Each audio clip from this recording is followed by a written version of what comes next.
არათუ ბევრი რამ ყველაფერი ქართულ ხალხზე პოლიტიკურ საზოგადოებაზე არასამთავრობო საზოგადოებაზე ქართულ ხალხზე საქართველოს მოქალაქეებზეა დამოკიდებული და ის თავარი ფაქტორი რამაც ყველაფერი უნდა შეცვალოს და კვლავ უცვლელია ის თავარი ფაქტორი ისიც ყველაზე მეტად ეშინია ქართულ ოცნებას ოლიგარქის რეჟიმს რომლის წინააღმდეგაც ის არის უსუსური იმიტომ რომ მან იცის რომ დაუძლებელია ეს ფაქტორი გადაულახავია იქნება აბსოლუტური გულწრფელად დამოქმედებული ეს არის ქართული ხალხის ნება და ისტორიული არჩევანი აი ამ ფაქტორს აქ ძალიან დიდი დატვირთვა და თუ გვინდა ჩვენ ყველას ცხოვრება სახელმწიფოში სადაც არსებობს შანსი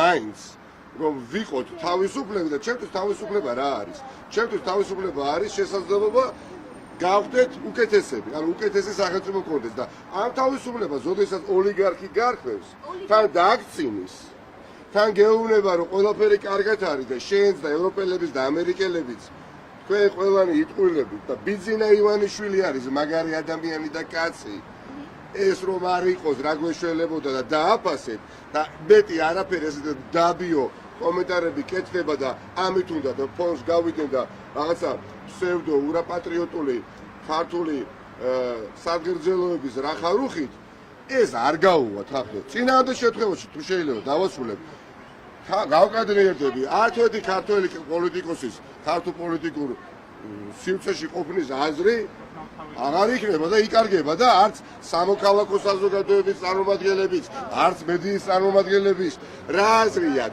შენ თუ გინდა რომ შენი შვილიშვილები და მომავალი თაობები ცხოვრობდნენ დამოუკიდებელ ყოველდღიურ მივაქციოთ სუვერენულ სახელმწიფოში სადაც მოქალაქეს განცდა ექნება რომ საკუთარი ბედის ჭედერი თავადაა და განსაზღვრავს მის მომავალს მაშინ სჭირდება შესაბამისი მოქმედება და ეს მოქმედება იქნება რა მოქმედია მოქმედება ხალხის ფაქტორი იქნება ამოქმედებული ანუ კაფიოდ გითხრა დასავლეთმა დეოლიგარქიზაცია მოხდება თავის გავისაუბროთ და მოგვიკაკუნეთ კვლავ ჩვენი კარები ღია ეგუებით ოლიგარქს გინდათ ბიძინა ივანიშვილის პირადი უცველები მაღალ თანამდებობებზე რომლებსაც არ აინტერესებს სახელმწიფოებრივი ინტერესები საერთოდ არ ცვალავენ კი ბატონო თქვენ გადაწყვეტეთ ჩვენ ვართ მზად გვეუბნებიან ევროპელი პარტნიორები როგორც ვიყავით ასევე ვართ უბრალოდ მოგვეცით შესაძლებლობა რომ ფართოდ გაგიღოთ კარები და ეს ყველაფერი ხალხისთვის გასაგები ენით ითქვა ჩამოწერილია რამდენადაც მე გავიცანე და ყურადღება გავიცანე რა უნდა გააკეთოს ხელისუფლება ხო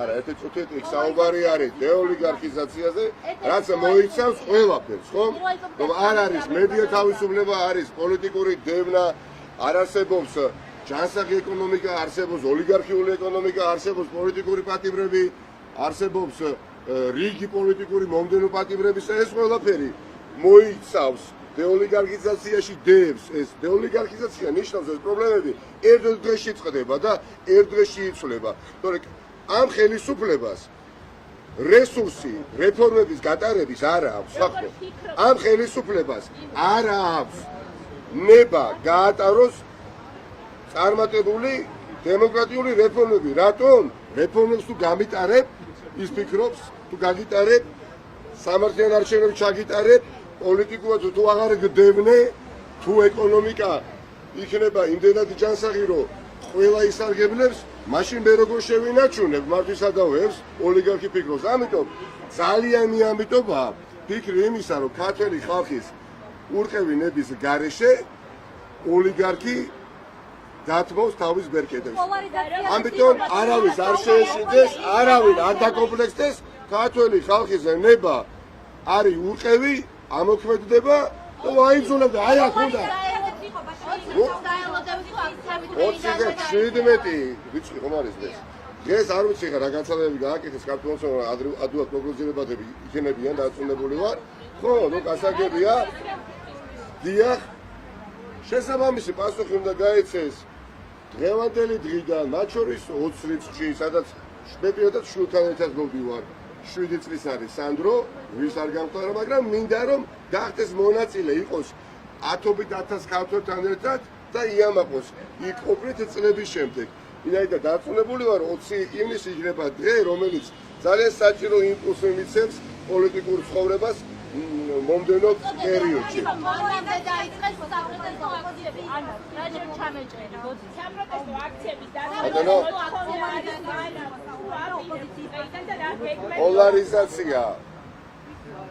პოლარიზაცია პრობლემა არა, პრობლემა არის აღრევა ხელისუფლების.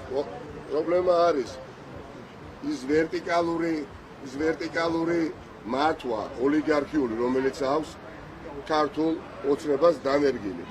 ნიკა გვარამია ახლა ციხეშიროზის და მიხეილ სააკაშვილი ციხეშიროზის ეს პოლარიზაციის ბრალია, ან ჩვენ რო ვისხედით და კიდე რო შეიძლება ამ გზაზე სურვილი რო აქვს ბევრი შეუდგეს ეს პოლარიზაციის ბრალია. ბიძინა ივანიშვილი რას გთავაზობთ? ბიძინა ივანიშვილი თავაზობთ ალტერნატივის სახით რას? გახდნენ მისი მართული, ხო? ან თუ იბრძოლეთ, ახლა ციხეში ის გეუნება, მოდი ჩემთან.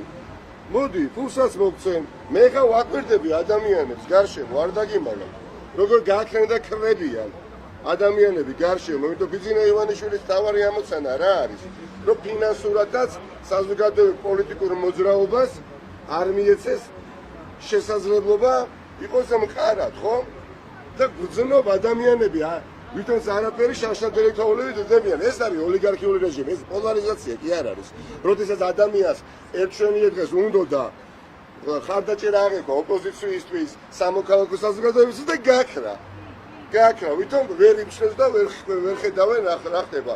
ამიტომ პოლარიზაციაზე საუბარი ჩემის აზრით არის განსაკუთრებით თავისუფალი მედიის წარმომადგენლების მხრიდან მინიმუმ უბრალოდ არასწორი შეფასება ვითარებისა.